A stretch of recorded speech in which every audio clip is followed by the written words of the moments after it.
À l'écran, vous verrez le vice-président interrompre un récit déjà en circulation. Diffusé dans les journaux, l'histoire selon laquelle les États-Unis remettraient à l'Iran un fonds de reconstruction de 300 milliards de dollars comme s'il s'agissait d'une récompense pour s'asseoir à la table. Nous voyons les prix du pétrole chuter d'un pic de 126 $ le baril à environ 80 aujourd'hui et c'est un grand progrès.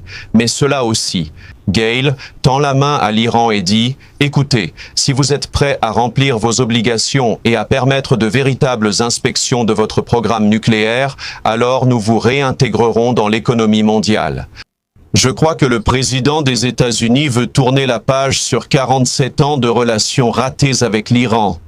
Cependant, cela exige que les Iraniens tiennent réellement leur part de l'accord. Lorsqu'ils disent que des milliards de dollars d'actifs seront libérés, ce n'est pas vrai. La vérité, c'est que l'Iran aura un avenir meilleur et plus prospère s'il respecte les obligations de cet accord. Nous verrons, c'est l'une des questions que nous réglerons lors des discussions techniques après la signature de vendredi. En ce lundi 15 juin 2026, la Maison-Blanche tente de tourner la page de la crise au Moyen-Orient avec un accord ferme, mais elle l'emporte. Il est intervenu pour dire qu'il n'y a pas de paiement direct, pas d'argent débloqué à la signature et pas de cadeaux. Pour le régime iranien, ce qui existe selon lui, c'est une porte économique conditionnelle, financée par les nations du Golfe. Seulement si l'Iran fait sa part, ce qu'il a toujours essayé d'éviter, mettre fin au programme nucléaire. Gérer le matériel enrichi et accepter des inspections capables d'assurer la sécurité des États-Unis. C'est là que la ligne dure iranienne commence à perdre son discours, parce que l'accord ne cède pas. Le retrait des forces américaines de la région ne démantèle pas la présence militaire des États-Unis au Moyen-Orient et maintient encore la pression économique comme outil central. Alors que les critiques tentèrent de vendre une grande concession, Téhéran l'emporte et met la version de la Maison-Blanche sur la table. Si l'Iran ne respecte pas ses obligations, il n'obtient pas l'allègement qu'il recherche. En même temps, le détroit d'Ormuz s'achemine vers une réouverture. Le pétrole chute près de 80 $ le baril et le marché réagit comme s'il voyait une victoire de force, non de faiblesse. Pourquoi le régime s'est-il retrouvé acculé? Comment Donald Trump a-t-il transformé la pression en accord? Je vais tout expliquer. Si tu aimes ce genre de contenu direct et sans détour, pense à t'abonner parce qu'ici il y a une vidéo comme ça tous les jours. JT Vance a réagi après des rumeurs selon lesquelles l'Iran aurait obtenu des États-Unis un paquet de reconstruction de plusieurs milliards. L'accusation était lourde parce qu'elle transformait un accord de pression en une supposée récompense pour le régime. La reconstruction mentionnée n'entrerait en jeu que comme une possibilité future liée aux nations du Golfe et conditionnée au respect réel des obligations iraniennes. En termes simples, ce n'est pas un chèque en main, c'est une promesse verrouillée par des exigences. Et il a clairement indiqué que la Maison-Blanche contrôle toujours la partie la plus importante du jeu, à savoir l'octroi d'avantages économiques. L'accord en discussion ne repose pas sur une confiance aveugle envers l'Iran. La logique présentée par Vance est celle d'une pression pour le respect des engagements. Le régime n'aurait accès aux avantages que s'il mettait fin à la voie menant à l'arme nucléaire, réduisait sa capacité à conserver du matériel enrichi et acceptait les inspections. Cela change le centre du récit.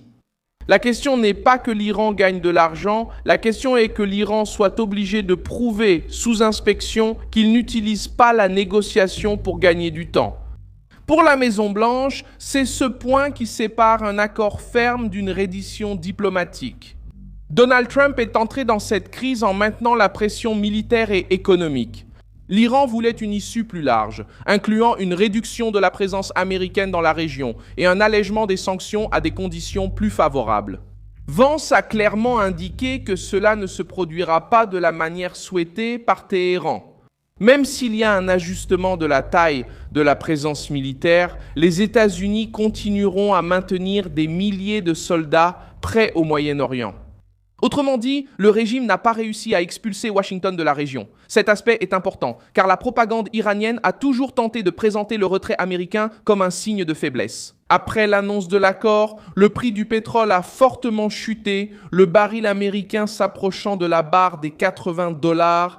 Pour le consommateur, cela signifie un soulagement potentiel dans toute la filière des carburants. Pour le marché, cela signifie une réduction de la crainte d'un choc énergétique. Pour Trump, cela signifie montrer que la pression sur l'Iran ne s'est pas limitée au discours, mais qu'elle a produit un résultat concret. Dans le scénario qui inquiète le plus l'économie mondiale, la hausse des bourses a également fait partie du paquet politique de la nouvelle. Quand le marché réagit positivement à un tel accord, la Maison-Blanche renforce sa position. Elle a fait pression, gardé des troupes, maintenu les sanctions et poussé l'Iran à négocier. Et maintenant, elle voit le pétrole reculer, tandis que les investisseurs respirent. Les critiques, qui misaient sur un chaos permanent, doivent faire face à une situation différente. Hormuz s'achemine vers l'ouverture, le pétrole recule et la Maison-Blanche affirme que l'Iran n'a pas reçu de paiement direct.